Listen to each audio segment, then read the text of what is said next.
Is absolutely incredible, and to start talking about some of the issues that are most pressing in your country, in my country, and in particular, we've had the opportunity to talk about the situation in Gaza and the intolerable situation, including images of starvation. And I think both of us know that we have to get to that ceasefire, and we have to increase humanitarian aid in, and thank you for what you've already been doing, are doing, and are committed to, because without you this would not be capable of resolution. And I think that if we can work not just on the pressing issues of the ceasefire, but also on this issue of getting humanitarian aid in at volume, at speed, and then we've discussed a plan for what then happens afterwards, I think we can do our very best to alleviate what is an awful situation at the moment. So thank you very much for the discussion we've had so far and the discussion we're about to continue on that really important issue. But it's fantastic to be here. Thank you for your hospitality and to see this amazing golf course. I'll invite you to a football ground at some stage, and we can exchange sports. It's been great being with you, and thank you very much, Mr. Prime Minister. And you've done a fantastic job with regard to the trade deal. You know, they wanted a trade deal here for years, many years, through many different terms of different people, and you got it done. So I want to congratulate you on that, and it's a great deal for both. It brings unity. We didn't need unity, but it brings us even closer together, I think. It's good for both parties. We also discussed, obviously, Gaza. And I think before we get to phase 2, which is, you know, what's going to happen afterwards, we want to get the children fed. We made a contribution a week ago of $60 million, all going into food. We only hope the food goes to the people that need it, because so much, as you know, when you do something there, it gets taken by Hamas or somebody, but it gets taken. But and we're prepared to help. You know, we want to help. It's a terrible situation. The whole thing is terrible. It's been bad for many years, but it's great to hear you feel the same way that I do. We have to help on a humanitarian basis before we do anything. We have to get the kids fed. So we've been sending in a lot of food. A lot of the food that's been going there has been sent by the United States. I spoke yesterday with the president of the European Union, Ursula, who was terrific also on the subject, and she's going to play a big role also in helping us. So we have a good group of countries that are going to help with the humanitarian needs, which is food, sanitation, and some other things. It's very difficult to deal with Hamas, as I said. You know, we got a tremendous amount of hostages out, but it would take place in drips and drabs. You'd get 10, you'd get 5, you'd get 2, you'd get 10, 12. We get 12 one time. Many of them would come to the White House, and they were so thankful. But I always said, when you get down to the final 10 or 20, you're not going to be able to make a deal with these people, because they use them as a shield. And when they give them up, they no longer have a shield. And the people of Israel feel so strongly about the hostages. Some people would take a different view, but they feel so strongly about the hostages. So that's an ongoing process. Hamas has become very difficult to deal with in the last couple of days, because they don't want to give up these last 20, because they think as long as we have them, they have protection. But I don't think it can work that way. So I'm speaking to Bibi Netanyahu, and we are coming up with various plans. We're going to see. It's a very difficult situation. If they didn't have the hostages, things would go very quickly. But they do, and we know where they have them in some cases, and you don't want to go riding roughshod over that area, because that means those hostages will be killed. Now, there are some people that would say, well, that's the price you pay, but we don't like to say that. We don't want to say that. And I don't think the people of Israel want to say that either, which is pretty amazing. A lot of people would say, just get it done and whatever it is. You could also say speed might be better for the hostages. You go through, you know, with speed, you may have a better chance, because they're in deep trouble. They're in deep trouble. You saw October 7th, and you saw what the damage and the horror that they committed. People can't forget that. You know, they tend to forget it, but they can't forget. That was one of the most evil things I've ever seen. And you just cannot forget that. So we're very much involved. The Prime Minister's involved. I'm involved. And I think I can speak. We just signed a very big trade deal, the biggest of them all yesterday, right? And the European Union is very much involved in wanting to help with really the Palestinians in terms of getting people fed. But the area of Gaza, another way of defining it is the area of Gaza. It's a very troubled place, and it has been for many, many years. It has been for many decades. So it's not like this just happened. This has been going on for a long period of time. So that's it. Our hearts are in the right place.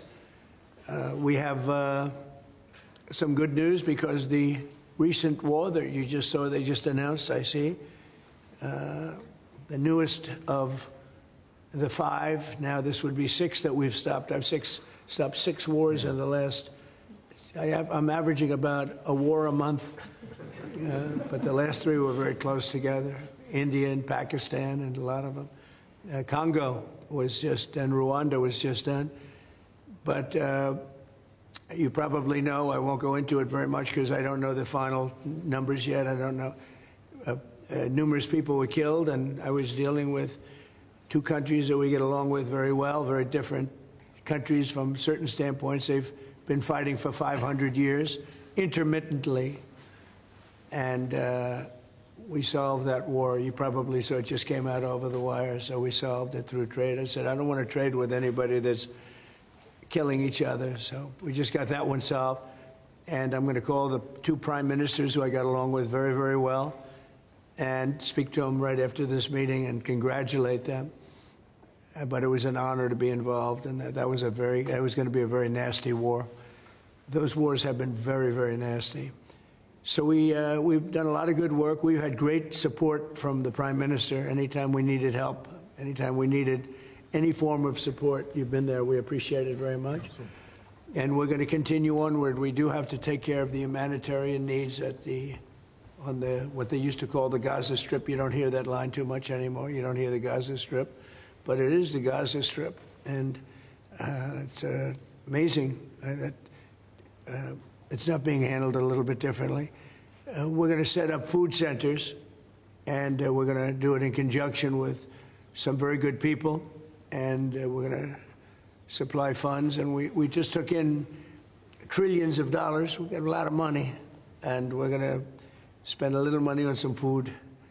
And other nations are joining us. I know your nation's joining us, and we have all of the European nations joining us, and others also have called, and they want to be helpful. So we're going to set up food centers and where the people can walk in and no boundaries. We're not going to have fences, and, you know, they can't. They see the food from 30 you would say, yards away, and they see the food. It's all there, but nobody's at it because they have fences set up that nobody can even get it. It's crazy what's going on over there. So we're going to work very closely together with your country, a great country. We also discussed inside that we are, you know, there's a whole new thing happening with regard to energy from nuclear. Yeah. And the Prime Minister's looking at that very strongly. And I know you have Rolls-Royce nuclear plants. That sounds pretty good, right? I love that. What a great brand that is. But you're also doing the Rolls-Royce or the nuclear plants, the smaller plants. We're doing smaller and bigger, but the small is interesting. They do a small plant, very easy, very safe, and as they need more, they hook up another plant, and they have a series of plants instead of, you know, doing the $20 billion plant. That gets tough for a lot of people to do. So we're just studying that, and it sounds like you're very far progressed, but that's a great thing you're doing on nuclear. We opened up nuclear about 2 months ago, and it's now safe and very inexpensive. No, we see civil nuclear as a big part of the future as we go to sustainable, independent energy. And I think that between the 2 of us, we can work very much more closely on this. And we've agreed that that's our ambition, that's our aspiration. And this is going to be a big part of the future when it comes to energy. And you can see in the last few years, energy has been weaponized, prices have dictated both families and businesses across the United Kingdom, and therefore taking control of energy is a huge prize. So the more we can work together on this, the better. And small modular reactors are a very big part of the future here, and we've got great companies like Rolls-Royce involved in that. So I'm very much looking forward to working together with you, Mr. President. We'll do that. We'll do that. We're going up to your oil capital in a little while. We're going up to Aberdeen. That's called the oil capital of Europe. And that's a great asset that you have up there someday. If they ever change their thinking on that, you have a great and valuable asset. There's a lot of valuable resources underground there. But that's a decision for you to make. But it's a very amazing place, and it is considered the oil capital of Europe. So it's another option that you have. So we are doing really well as a country, and I think that the Prime Minister has been so supportive of us, and so strong and so respected. And I respect him much more today than I did before, because I just met his wife and family. He's got a perfect wife and family, and that's never easy to achieve, right? But I take no credit for that. But he's become a friend, and together we got a deal done that has not been able to be done. It was a deal that's very good for both parties. A really good deal for both of our countries, and very, very well received here in the United Kingdom. So thank you very much for having us. Thank you. Appreciate it. Any questions? Mr. President, on Gaza. Russia. Earlier you said that you were going to change the deadline from 50 days. Yeah. What is your new deadline? I'm going to make a new deadline of about 10 or 12 days from today. There's no reason in waiting. There's no reason in waiting. It's 50 days. I want to be generous, but we just don't see any progress being made. Mr. President, you just talked about setting up food centres in conjunction with other organisations. Right. You're talking about the Gaza Humanitarian Foundation or recognised aid agencies. How will this work? Well, it's going to be working with the United States. We'll be helping with the food. You know, we have a lot of access to food. We got a lot of food ourselves, and we're going to bring it over there. We're also going to make sure that they don't have barriers stopping people. You know, you've seen the areas where they actually have food, and the people are screaming for the food, and they're 35, 40 yards away, and they won't let them because they have lines that are set up. And whether they're set up by Hamas or whoever, but they're very strict lines, so we have to get rid of those lines. But we're going to be getting some good, strong food. We can save a lot of people. I mean, some of those kids that's real starvation stuff. I see it, and you can't fake that. So we're going to be even more involved. We did some airlifts before, some airdrops, and the people are running for it.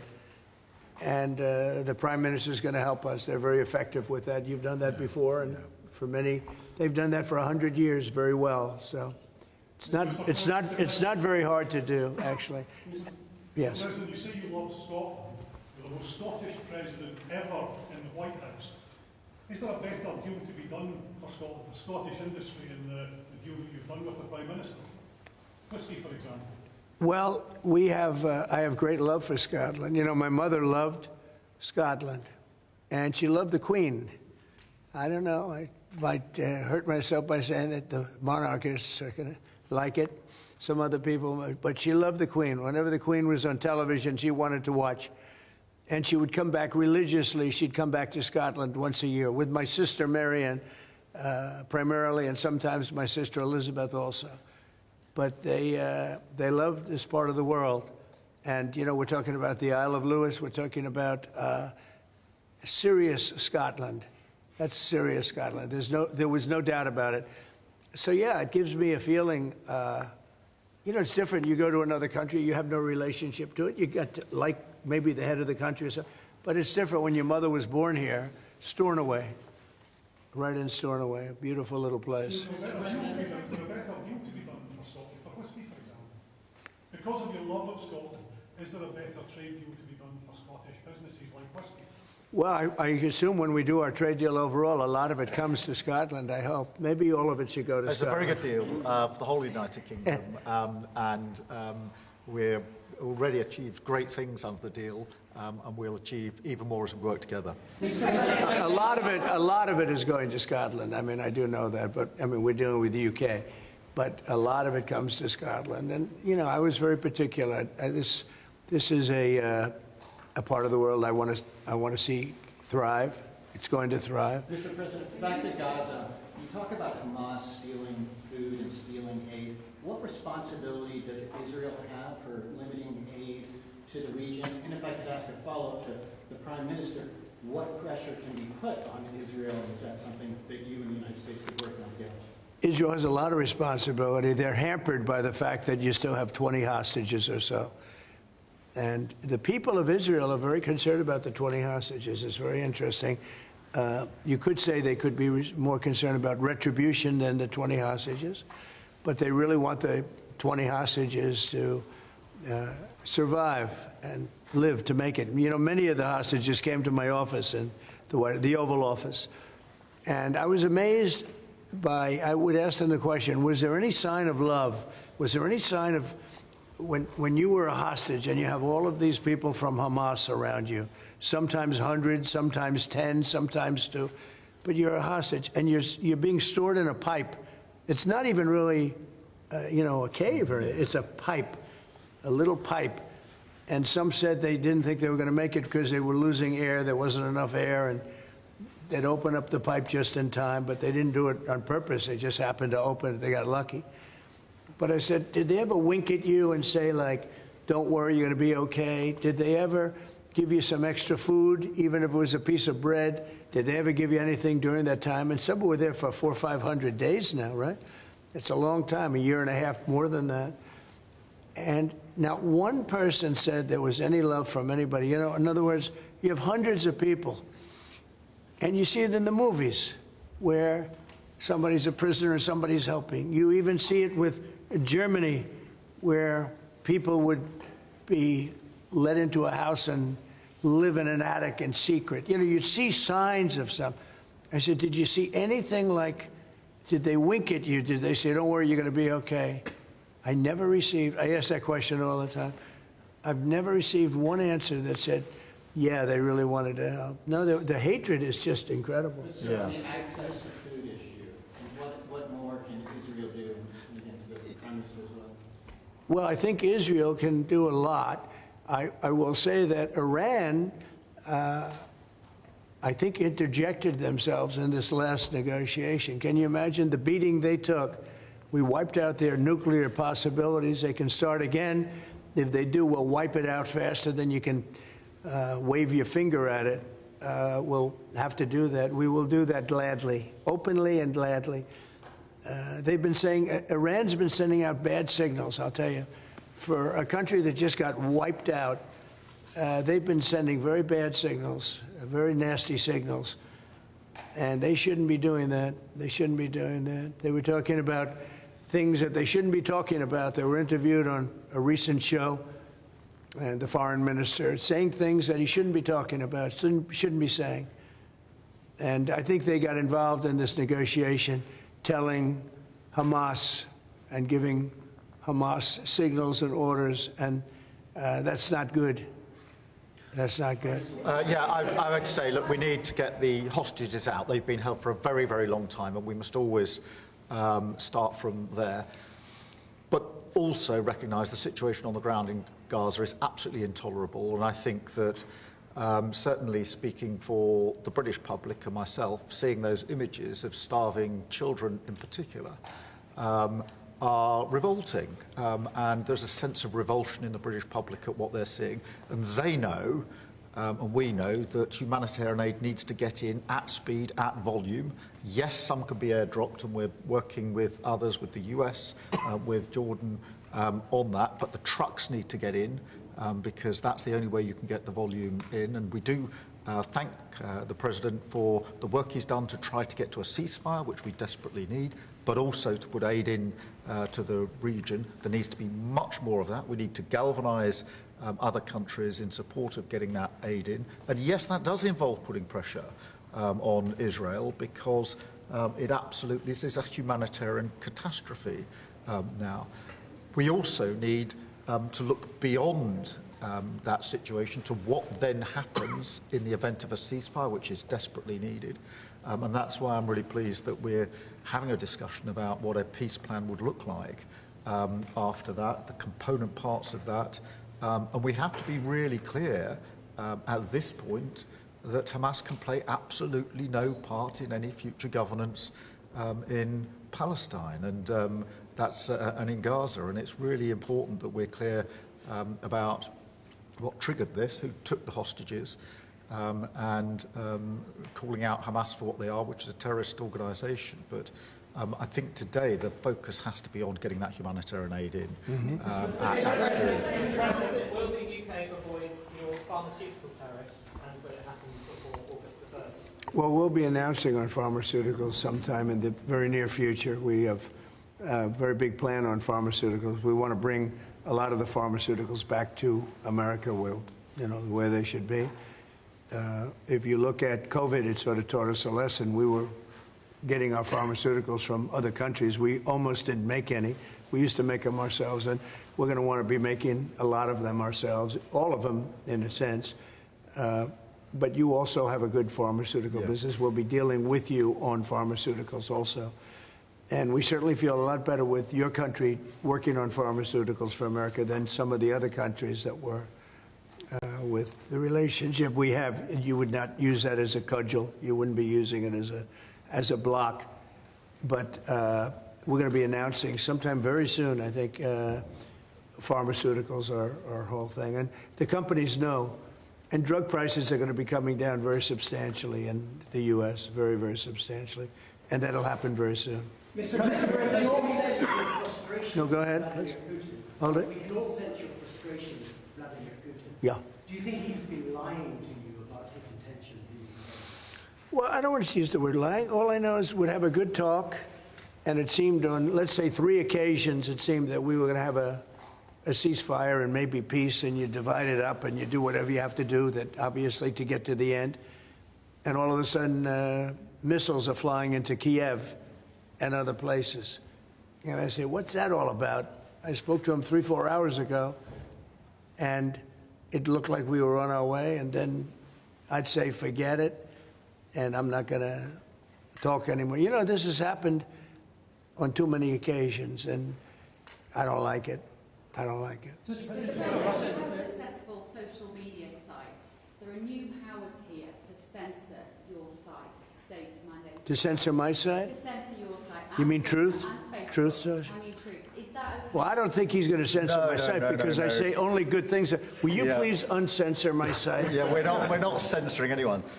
We've got some measures which are there to protect children, in particular from sites like suicide sites. We've had too many cases in the United Kingdom of young children taking their own lives, and when you look through their social media, they've been accessing sites which talk about suicide and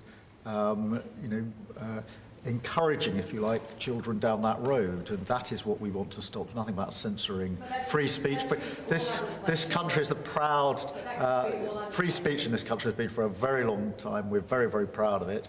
We will protect it forever.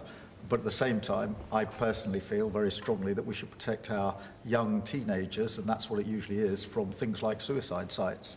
I don't see that as a free speech issue. I see that as a child protection issue. We actually passed a bill in Congress, headed up by my wife, actually, which was to pull bad stuff out having to do with children, because it is a problem. But I cannot imagine him censoring Truth Social. That's more of a very political, and it's been a very big success. Not going to happen. And I only say good things about him and his country, so if they censor me, you're making a mistake. I'm going to give my ambassador the job, make sure it's not censored. It's not happening. I had not heard that. You're a big investor in this area, Mr. President. Say it? You're a big investor in this area. To put it mildly. Like this ballroom that we built from scratch. Do you worry, though, about the risk of increased taxes here? Will that stop you investing?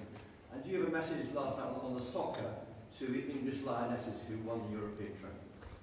So I think that I have a theory that low taxes bring growth. We just passed a big tax cut bill, the biggest bill in the history of our country, actually. And one big beautiful bill, I used to call it the great one big beautiful, we took the word great out, but it's actually called the one big beautiful bill. It's essentially a very large tax cut bill for everybody. And our country's, pretty soon, I think I can say it right now, our country has never done better. We had a country that was dead. It was dead 6 months ago, a year ago. Leaders from NATO, we had a very successful meeting at NATO. Your prime minister was there. It was an unbelievable love fest with all of those countries. And they agreed to go 5% and all the things. Very smart to do. But many of the leaders said, you know, essentially, they said, your country was dead 1 year ago. 1 year ago, we had a dead, and we did. We had a dead country. We had a president who didn't know where the hell he was. We had horrible, horrible people running our country. I think they were sick people, actually, sick. You talk about censorship, those are big, that's all they did was censor, and they didn't know what to do. And they had high taxes. They wanted more tax, total censorship, transgender for everybody, men playing in women's sports, everything bad they wanted, and they still do. That's what they still do. That's why they're down at 15% or something, I saw it today, the lowest that the other part of the Democrats have ever been. But no, I find that when you lower taxes, you get growth. I will say this area, and the Prime Minister hasn't been here very long, in all fairness. I think he'll be a tax cutter. But I find that as we cut taxes, we did more business. Yeah. You know, in my first tax bill, we cut taxes from 39% down to 22%. And we ended up at the end of the first year, when it was still a little raw, we ended up taking in much more revenue than we did at 39%. It was pretty amazing. And we're taking in a lot of revenue right now, and this was an additional tax cut. So I find, for whatever it's worth, tax cuts are very good. Russia moved up the deadline. It's now 10 or 12 days. Is the sanction the same, that you're going to slap a 100% tariff on anybody who does business with Russia? So what I'm doing is we're going to do secondary sanctions, unless we make a deal. And we might make a deal. I don't know. You don't know. It's we've done so many peace deals. This is the one I started out with. And, you know, I know President Putin called me. He wanted to know if I could help him with Iran. I said, no, I don't need your help with Iran. I need your help with Russia. And so that's the one deal that continues to linger. And, you know, we're losing 5,000. They're losing. I'm not losing. You're not losing. But 5,000 Russian and Ukrainian kids a week are dying. And that's not mentioning the people that are dying also in towns where, you know, he's lobbing missiles into certain towns like Kiev. And he's got to make a deal. It's too many people are dying. It's a really bloody war. And the 5 is now, they're really telling me that number is obsolete. It's like 7. That's terrible. So you have 7,000 Russian and Ukrainian soldiers dying every single week for no reason whatsoever. So you would think, based on common sense, you would think he'd want to make a deal. We'll find out. No communication with Israel publicly? Have you had any other Ukrainian channels conversations with the Russians reiterating this? In what? Reiterating this new pressure and deadline. Yeah, well, we're going to have I mean, well, you're the press. I'm reiterating it to you. Yeah, I'd say 10 to 12 days. I'll announce it probably tonight or tomorrow. But there's no reason to wait. If you know what the answer is going to be, why wait? And it would be sanctions and maybe tariffs, secondary tariffs. You know what a secondary tariff is. And look, the Russian economy, I don't want to do that to Russia. I love the Russian people. They're great people. I don't want to do that to Russia, but this thing, they're losing a lot of Russians. They've lost 1 million Russians. And that's the, you know, sons, that's the sons and daughters of Russian families. They leave the house, they go, bye mom, bye dad, and then they get blown away. And Ukrainian too. Look at Ukraine. It's a disaster what's happened there. But it continues to go on.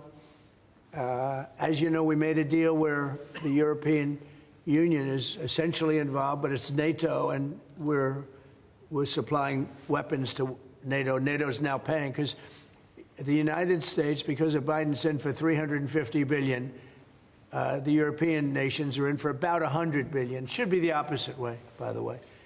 because we have a big ocean in between. It should be the opposite way. But I think that eventually something's going to happen. It should happen fast. So many people are dying.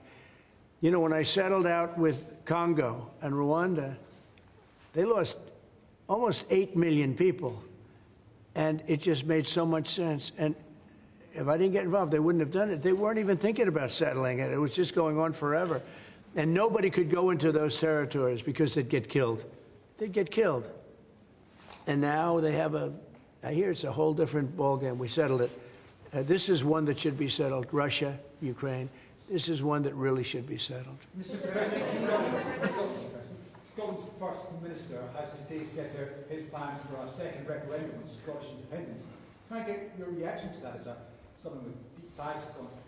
Sorry, Prime Minister, can I also get your thoughts on that? If the SNP do win a majority in next year's election, then they have the right to hold a referendum, you know? Well, I don't want to get involved in your politics. We got enough politics of our own. I will say that I predicted what was going to happen the last time. You remember? I was opening the first course over at Aberdeen, and I was over here, and at the same time, and they asked me that question. I made a prediction. It was the day before the vote, and I made it correct. I like to be correct, but I made a correct prediction. I don't know. I do say that when they made that deal, somebody said that it was, and I remember this very distinctly. I said, could they do this all the time? There was a little bit of a restriction, like 50 or 75 years before you could take another vote. Because, you know, a country can't go through that too much. I don't know the First Minister, but I've heard great things about him. I've spoken to him. I hear very good things about him, and I'm meeting him today. So maybe I'll have a better opinion then. And let me answer that straightforwardly, because I believe in a stronger Scotland, in a better United Kingdom. And I think that at a time like this, when it's quite clear that there's uncertainty and volatility around the world, the strength of the United Kingdom together is very important for all four nations, very important for Scotland.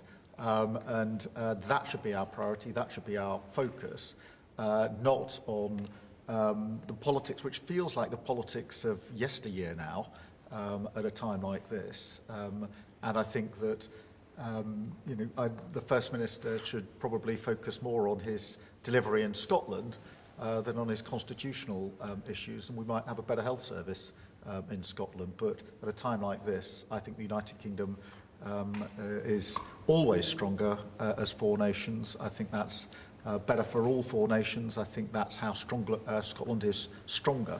Look at the deal that we've been able to do with the United States, a really important deal that we made just months ago. That is what the United Kingdom can do when we act as a powerful set of four nations together, and there are very many other examples. Mr. President, you toured the Federal Reserve last week. And I did. Set to meet this week.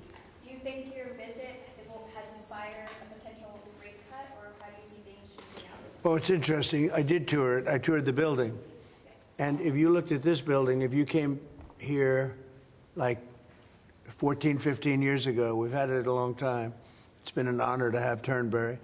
But I was on much more opulent walls, ceilings, floors. We had to do this. And we did a very great job. I mean, you see how beautiful it is inside. Everything was saved. Everything was preserved. We had ceilings that were in bad shape. They were falling down. You know, it's very old. Wasn't properly maintained. Now it's brand new and beautiful. And we saved everything. If you really think here, you took a look and you were sort of commenting the coloring. Now, this is a brand new building.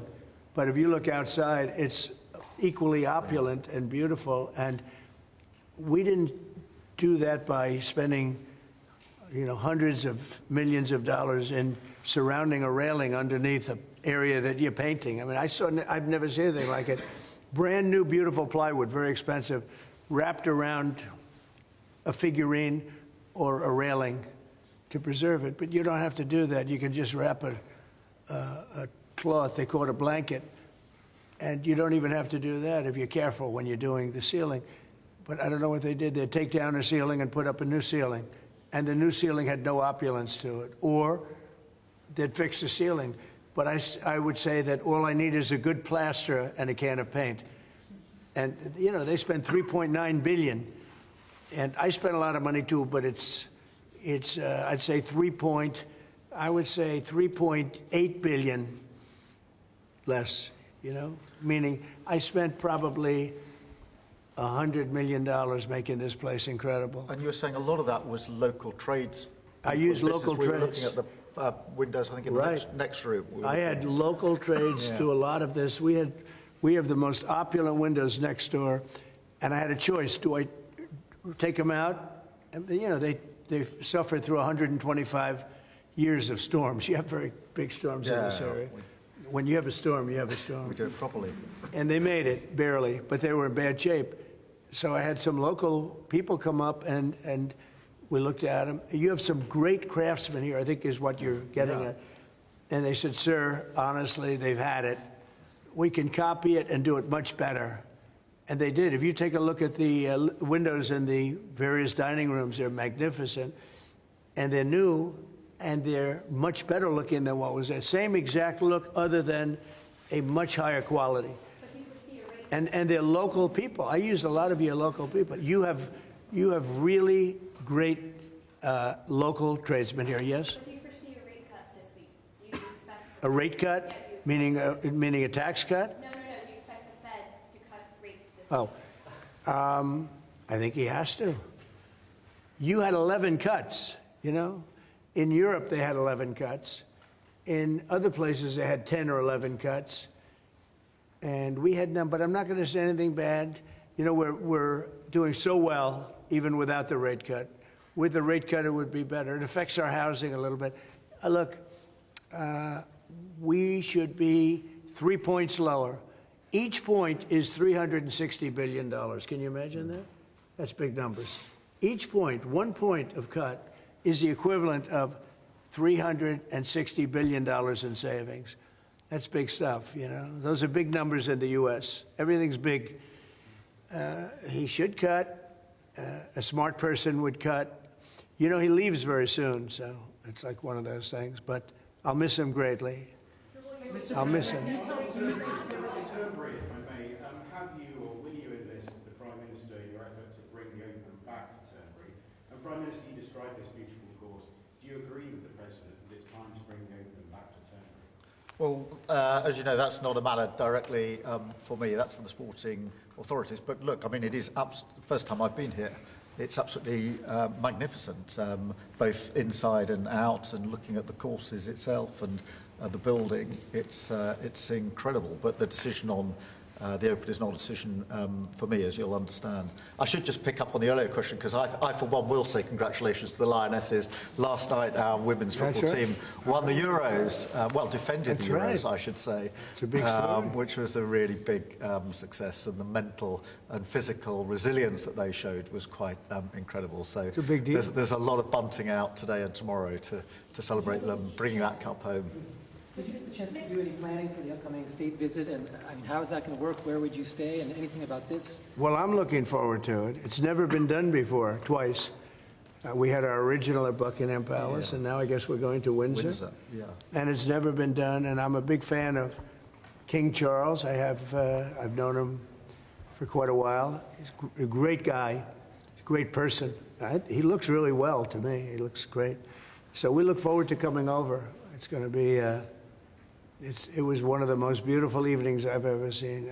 I hate to say it, but nobody does it like you people in terms of the pomp and ceremony. True. And I look forward to being here with the ambassador. Our ambassador is a very, very successful man who just wanted to do this. And I said, how are you going to be able to do that? And he's so committed to, you know, the relationship between the countries. But he's a very great guy and a very, very successful man. So I very much thank you for doing this. Well, thank you for the honors.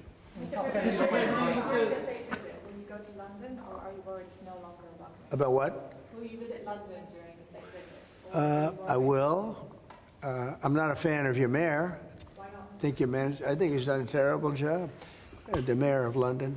but a nasty person. I think he's done. I think he's a friend of mine, right? No, I think he's done a terrible job. But I would certainly visit London. Yeah. Would you have Gaza? So MP Nigel Farage has asked Parliament to be recalled when you're there. Well, I like Nigel. I mean, Nigel, as you know, is a friend of mine. Nigel's done very well. He's a friend of mine. And Keir's a friend of mine. Would you recall Parliament so that the President can talk to MPs? Well, Parliament's in recess at the time, but look, I do want to be clear. This is an unprecedented and very special state visit. This has never been done before, and there'll be many elements of it that have never been seen before. So this is going to be a historic occasion, and we're all very much looking forward to it. And I was very, very pleased to be able to put forward the invitation when we were at the White House earlier this year. So but this is not just a state visit. They're always incredible occasions, and this is an unprecedented second state visit. So you can imagine just how special that's going to be. The fact that it's never been done before, and that's because it's non-consecutive, and it's the only reason it could be, made it even more interesting, frankly. So it's going to be great. And being with Charles and Camilla and everybody, I've gotten to know because of 4 years and now 6 months.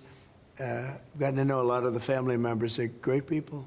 They're really great people. And in that sense, I think that the UK is very lucky.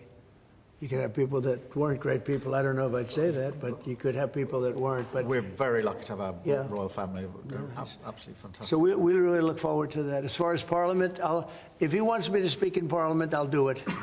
Okay? But it doesn't have to be then. It could be some other time. Maybe we should save it for another time. Well, we'll let the one visit speak for itself. But anytime, if I could be helpful, I would certainly do it. Thank you.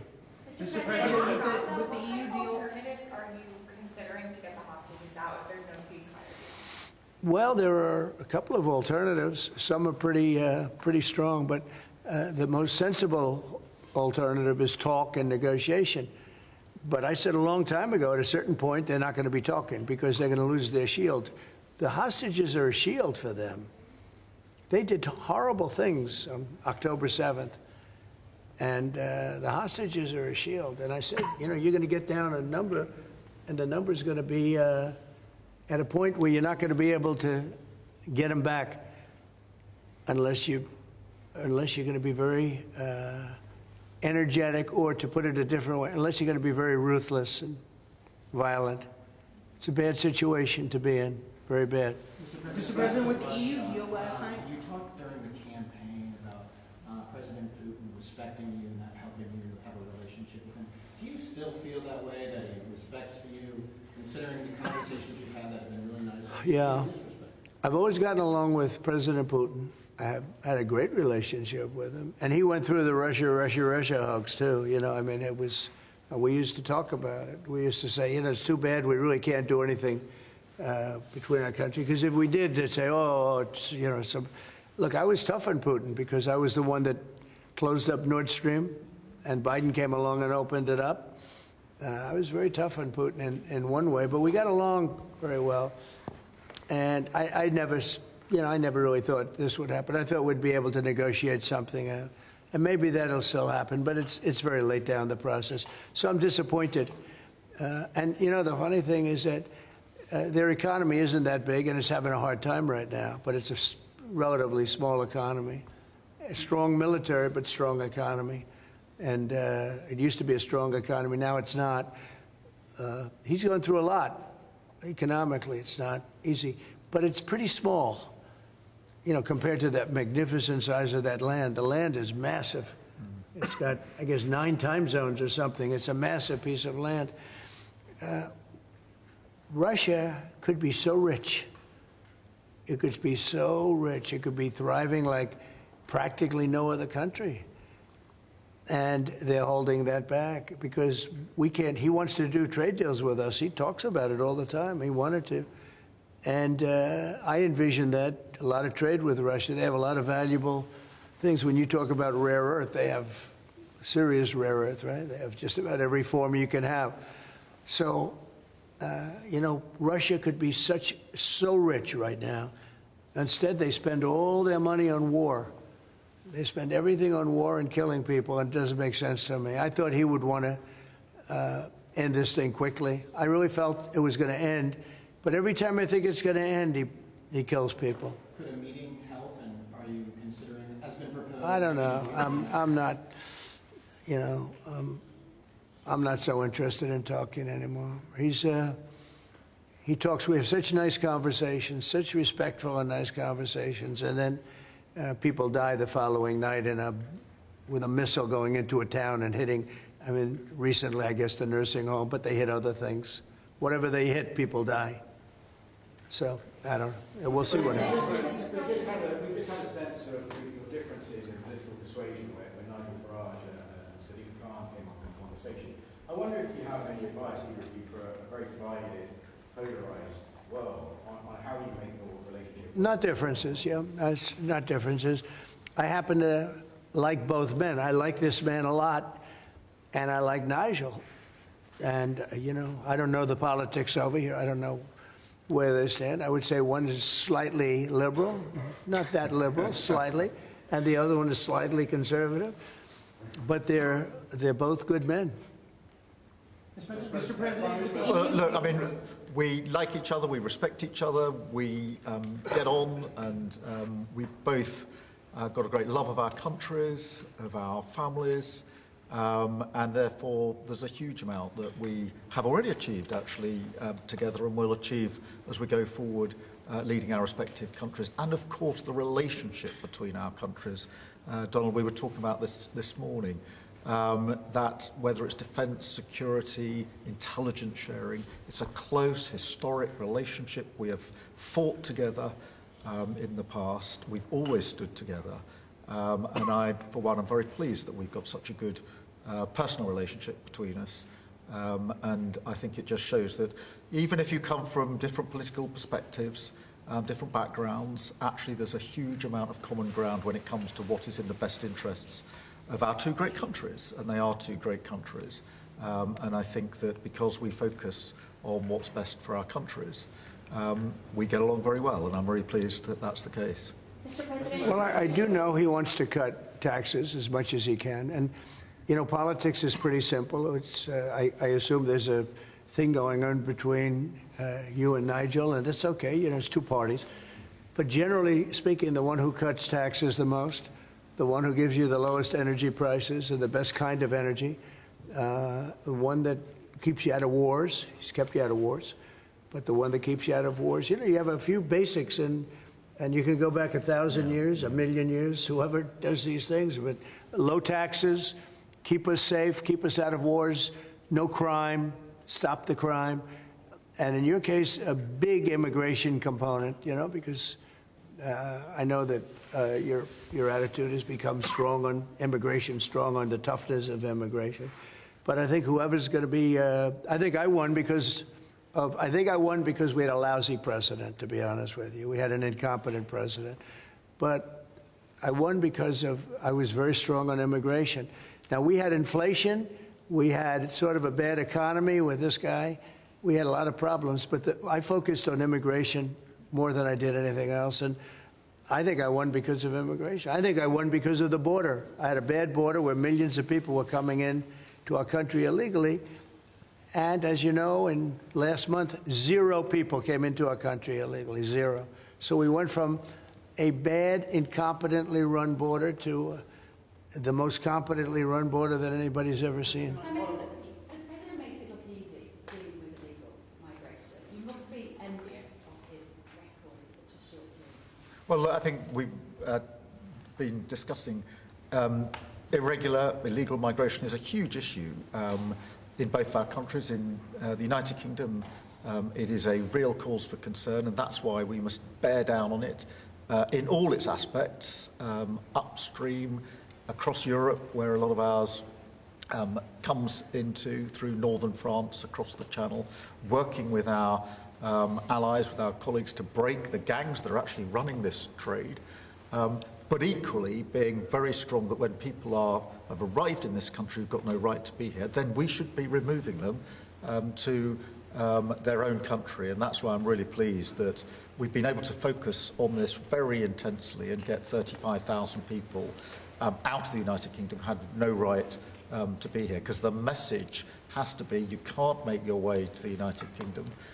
We won't tolerate our rules being broken, and if you get here, you will be returned to where you came from, and it's really important that we bear down on that. We're such an attractive place for people to come if they want a better life, because we are. People coming via the rules are always welcome. Of course, we've welcomed talent and people into this country for centuries, literally. But what the British people will not tolerate is those that break the rules, those that come through irregular routes, and that's the really important distinction here. And that's what we're bearing down on, and I'm really pleased that we're through pretty well all of the international engagement I've done, all the meetings I've had, the country we've done deals with. We've done deals with countries in the last 12 months that many people thought it was not possible to do deal with when it came to immigration, irregular immigration, and we've returned thousands of people who've got no right to be here. And that, I think, is, for the British people, we're a reasonable, tolerant country, where people are coming lawfully to contribute to our communities, to our country, then of course they're welcome and have made a great contribution. But what people will not tolerate is those that are breaking the rules. And that is an issue of today, but it's a very British thing. We are people who respect rules. We don't approve of those that break rules. I can say, though, that I had one of the greatest victories, they say the most consequential in 129 years, so I don't know about that, but it was pretty close. And we won all of the swing states, which never happens. We won the popular vote by millions of votes. We won, you know, tremendous electoral college sweep. And I believe I did it more than anything else because of my strong stand on immigration. And I don't think this country is any different in that sense. I think it's a big factor. And it is with a lot of the European countries. Some of the countries have, you know, have lost their way, and they have tremendous crime because of it. I mean, you had countries with no crime that now have tremendous crime. And you know the countries, and I know the countries. And so I think it's a huge factor in any election, not just this election, but in any election. I think the one that's toughest and most competent on immigration is going to win the election. But then you add low taxes and you add the economy. He did a great thing with the economy because a lot of money is going to come in because of the deal that was made. But I think that immigration is now bigger than ever before. Mr. President, your Treasury Secretary is meeting with Chinese trade. Right now. Right now. Have you received an update? Do you expect a deal when these talks are over, especially with the August 1st deadline? No, they're meeting right now. And, you know, we have a good relationship with China. But China's tough. And like you're tough, you know, we're all tough, yes. But we're going to see what happens. We just concluded our deal with Japan. It was very good for everybody. We're making, you know, great deals. We're making deals that are good for us, but we want them to be good for everybody. It's important. It's sometimes I'll do something that I shouldn't do because it's not very important for our country, but it's very meaningful for the country on the other side. And I'll let them have that point because it's very important for them. So I don't know, but we've made a lot of deals in the last couple of months. And then ultimately, as you might as well know, we're going to just, because we have, you know, you have 200 countries, more, but people don't know that. You got a lot of countries. And I wouldn't want to sit down with 200 people and have to deal the way he was calling me all the time. We want this, we got to have that. These are tough negotiators. These are, you know, look, they're smart people, they're tough negotiators. They know what they want. And, but we're going to be setting a tariff for essentially the rest of the world. And that's what they're going to pay if they want to do business in the United States. Because you can't sit down and make 200 deals. But we've made the big ones. We just finished Indonesia. They opened up their country. We just finished Japan. They opened up their country. You know, Japan opened up the country. They were totally closed.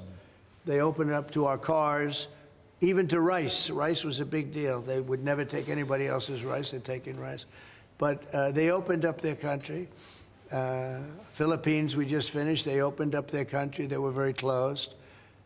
I'd love to see China open up their country. So we're dealing with China right now, as we speak. Yeah, we're dealing with China right now. The deal you've got with the UK is better than the one with the European Union. Is that because you think Brexit was a good idea for this country? No, look, you know, we have a very special relationship with this country. Like, you know, my mother was born here. And not only born here, loved it. She'd come back, I tell you, religiously every year.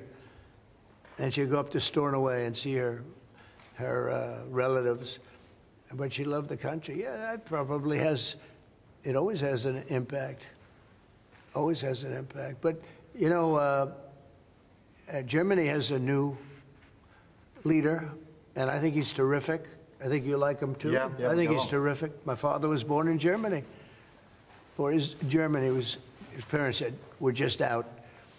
But, so, you know, you have a lot of feeling for this part of the world. I do.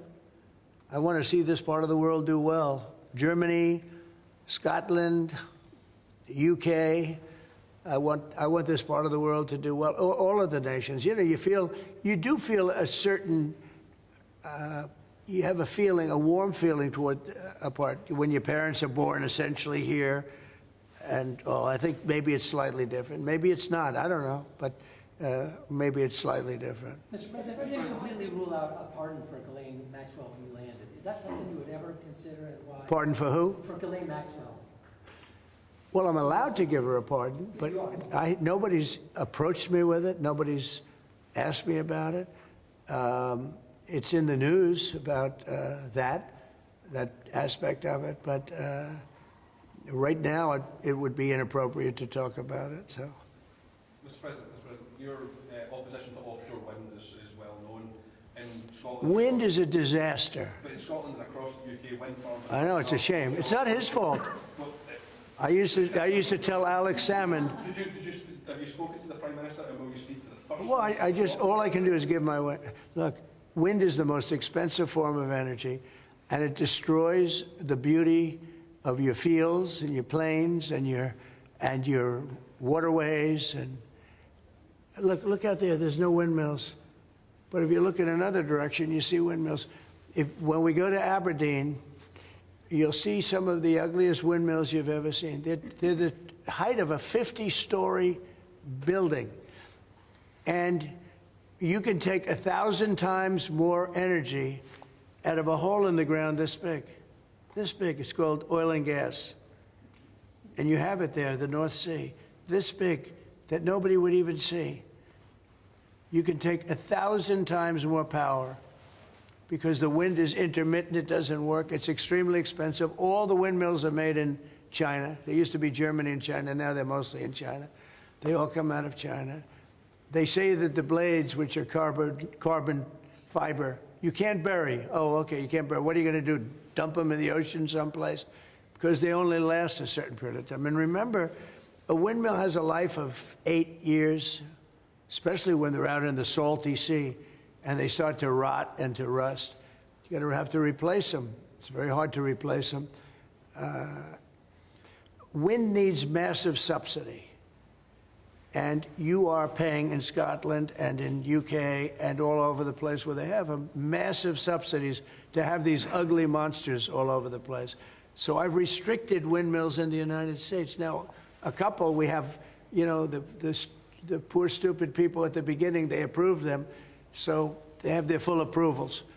But I've restricted windmills in the United States because they also kill all your birds. You know, they wipe out. You know, it's interesting. If you shoot a bald eagle in the United States, they put you in jail for 5 years. And yet windmills knock out hundreds of them. They don't do anything. You explained that. So it's a very expensive energy. It's a very ugly energy.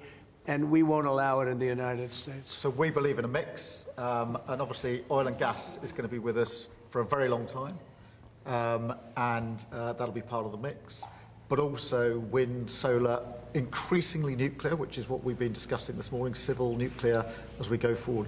The most important thing for the United Kingdom is that we have control of our energy and we have energy independence and security, because at the moment, whatever the attributes and facilities in the North Sea, that is sold onto the international market. We buy it back off the international market. That was a historic mistake in my view.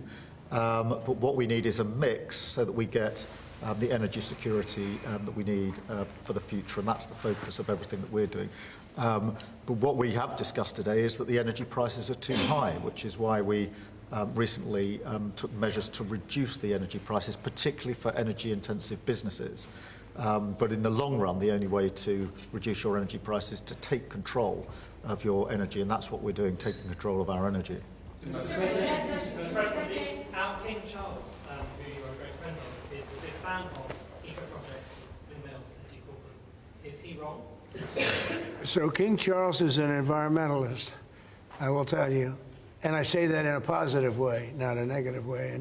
And every time I've met with him, he talked about the environment, how important it is. And I'm all for it. I think that's great, you know. King Charles, more than anything else, loves the country. But I got to know him very well. He truly is an environmentalist. He wants clean air, clean water, you know, all of the things that we all want. Mr. President, you have said that you have not been briefed on the Epstein files, or your name has not appeared in the Epstein files. But doesn't the AG have to tell you if your name is... Well, I haven't been overly interested in it. You know, it's a hoax that's been built up way beyond proportion. I can say this, those files were run by the worst scum on earth. They were run by Comey, they were run by Garland, they were run by Biden and all of the people that actually ran the government, including the auto pen. Those files were run for 4 years by those people. If they had anything, I assume they would have released it. The whole thing is a hoax. They ran the files. I was running against somebody that ran the files. If they had something, they would have released. Now, they can easily put something in the files that's a phony. Like, as an example, Christopher Steele, a person you know well, happens to be from your country. But Christopher Steele, as an example, wrote a book, a dossier. We call it the fake news dossier. And the whole thing was a fake. The whole thing was a fake. They can put things in the file that are fake. But those files were run by bad, sick people. If they had anything, why didn't they use it when I was killing Joe and then he gave out because he was 25 points down? And then I got somebody new. Nobody even knew anything about her. She was a horrible vice president. She was a border czar, but she never went to the border. She never once called a border patrol agent to find out how we're doing, but she was the border czar. Her name was Kamala. Nobody knows her last name. It was Harris, but nobody knew her last name. So I ended up, how would you like to end up in a race where you're killing somebody, you're beating him, and then they say, all right, we'll take him out. He's not working. Let's put somebody else. And then she had a 6-week honeymoon. It was amazing. They predicted she will have a 6-week honeymoon, and she did. And then she got slaughtered. But think of it. Those files were run by these people. They were run by my enemy. If there was anything in there, they would have used them for the election. Yeah. Do you think that drawing, I think I heard you say something the other day, that the drawing that was the subject of the Wall Street Journal report. I don't do drawings. I'm not a drawing person. Do you think it was fraudulent? I don't do drawings. Sometimes people say, would you draw a building? And I'll draw 4 lines and a little roof, you know, for a charity stuff. But I'm not a drawing person. I don't do drawings of women, that I can tell you. They say there's a drawing of a woman, and I don't do drawings of women. And also, you know, Epstein was always a very controversial guy. I was at a very high position, you know, pretty much all my life. In all fairness, I've been doing this for a long time. I had the top show on television. I had the #1 bestsellers. I had everything, right? And I was a very successful business guy. He was a very controversial. Who would do a controversial drawing? Now, with that being said, they say there were many letters done by many people, and in many big people, you know, big successful people. But I just don't. When you talk about files, I just keep going back, and other people too. Even the enemy says this thing is not correct, because if we had it, we would have used it on the guy. It's a bad issue. They say it's a good issue for Trump. Do you know that my poll numbers are up 4.5 points since this ridiculous Epstein stuff? My poll numbers have gone up 4.5 points because people don't buy it. Okay, people don't buy it. And he's gone, and we want to focus on trade deals. I want to focus on the deal we just made with the European Union, which is the biggest trade deal in history. It's the biggest deal, I think, in history, not just trade deal. So if they would have had something, they would have used it. And people keep writing stories like the time you threw him out of Mar-a-Lago. Can you settle that? What was it about? What caused the breach with him? That's such old history. Very easy to explain, but I don't want to waste your time by explaining it. But for years, I wouldn't talk to Jeffrey Epstein. I wouldn't talk because he did something that was inappropriate. He hired help. And I said, don't ever do that again. He stole people that worked for me. I said, don't ever do that again. He did it again. And I threw him out of the place, persona non grata. I threw him out, and that was it. I'm glad I did, if you want to know the truth. And by the way, I never went to the island, and Bill Clinton went there supposedly 28 times. I never went to the island, but Larry Summers, I hear, went there. He was the head of Harvard. And many other people that are very big people. Nobody ever talks about them. I never had the privilege of going to his island. And I did turn it down, but a lot of people in Palm Beach were invited to his island. In one of my very good moments, I turned it down. I didn't want to go to his island. Yeah. Mr. President, on Gaza, next time you speak to Netanyahu, what will you ask him to do? Say it one louder. Next time you speak to Netanyahu, what will you ask him to do? Well, I'm going to say, look, we're giving money and we're giving food, but we're over here and we're over in the United States, and I think I can speak for the Prime Minister. We're giving money and things. He's got to sort of like run it. Well, I want them to make sure they get the food. I want to make sure they get the food, every ounce of food. I think you want the same absolutely. thing. It's an absolute focus. Because that food isn't being delivered, Mr. President, or at least all of it. you said you were going to set essentially a tariff for the rest of the world. For the world. What percent will that tariff be? I would say it'll be somewhere in the 15 to 20% range. So maybe 15 or 20, or? No, I said, you know, I sort of know, but I just want to be nice. I would say in the range of 15 to 20%. Should also you might operate to UK steel? Probably one of those two numbers. But UK and steel aluminum makers here are worried about the tariffs. Will you do anything to help them here? Aluminum? And steel. You're a pretty big aluminum maker. Yeah, that's already covered in the deal that we've agreed. So we're just doing the implementation of that. But Mr. President, when will that come down from 25% to 0? You mean on the overall, on the world? On steel and aluminum from Britain, it's 25. Well, we're going to know pretty soon. We're going to have it pretty soon. You have no idea that these people are tough negotiators, okay? But we're a big buyer of steel. But we're going to make our own steel. We're going to make our own aluminum for the most part. But we buy a lot of aluminum from right here, and a lot of steel too. Yeah. Who are you with? Who are you with? Because you're asking such a nice question. GB News, that's from GB News. Very good. Good. They're lucky. We have a lot of unhappy farmers in this country at the moment, and I'm sure the Prime Minister won't thank me for raising this. We've had changes to inheritance tax, which mean a lot of farmers feel they're going to lose their farms when they die of their father. How important are farmers to a country? You mean they're going to lose the farm because of estate taxes and things? So what I've done, Pay so much, they're cash poor, but they have great. I know, well, they're cash poor. They're land rich and cash poor. A lot of people are, I've had that too. Sometimes I'm land rich and cash, sometimes I'm cash rich and land poor. I like it both ways, but as I get older, I like the more conservative route. So I did something that I don't know if you can do, but it was great. I love our farmers.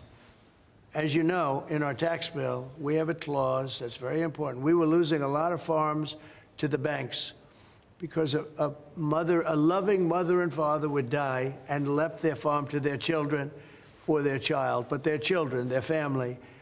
And they loved their family, and they thought they were doing them a favor, but they had a 50% tax to pay. So the land would get valued, and at a high number, because some of the farms were valuable, but they didn't, you know, they couldn't quantify it. and they'd go out and borrow money to pay the estate tax, or the death tax, as it's called, and they'd overextend, and they'd lose the farm, and they'd commit suicide in many cases. No. Our levels are nowhere near 50%. They're not. We've just introduced, where it's paid over many years, works out well, that's good. An extra 2% a year over 10 years. So it's not at those levels by any stretch of the imagination. But the other thing that we've done, as you know, is make sure that we've got a pathway for farmers that actually increases their year-on-year income, which is the most important thing. And in all of the deals that we do, we ensure that our farmers are the central focus for much of it, particularly on the agriculture, including in the US deal, because I don't think we can go on for years saying that it's acceptable for farmers to have a year-on-year income which isn't sufficient. We've got to fix that problem. We can't simply live with that problem, so it's a very different situation. Well, we ended the estate tax. There is no estate tax on farmers. So when a parent leaves their farm, because again, a lot of these farms, they don't make a lot of money, but it's a way of life, and they love their way of life, and they love that dirt. That dirt is the most beautiful thing they've ever seen. They love it. I mean, they're farmers. They love doing it. They don't know how to do anything else, but they don't want to do anything else. I speak to farmers. I say, would you like to live in my penthouse in Manhattan? It's the most beautiful. No, sir, I want this farm. And what happens is, I mean, we were losing a lot of people to suicide. They'd borrow money to pay the estate tax, and they were not able to pay it. And some banks are ruthless; they wouldn't do anything, and they would end up committing suicide.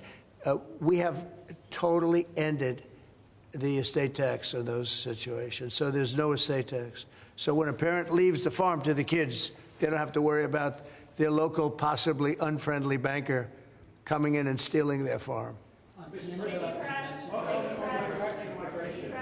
the hot backward issues in Britain is being housed in hotels and people in the local communities not feeling safe.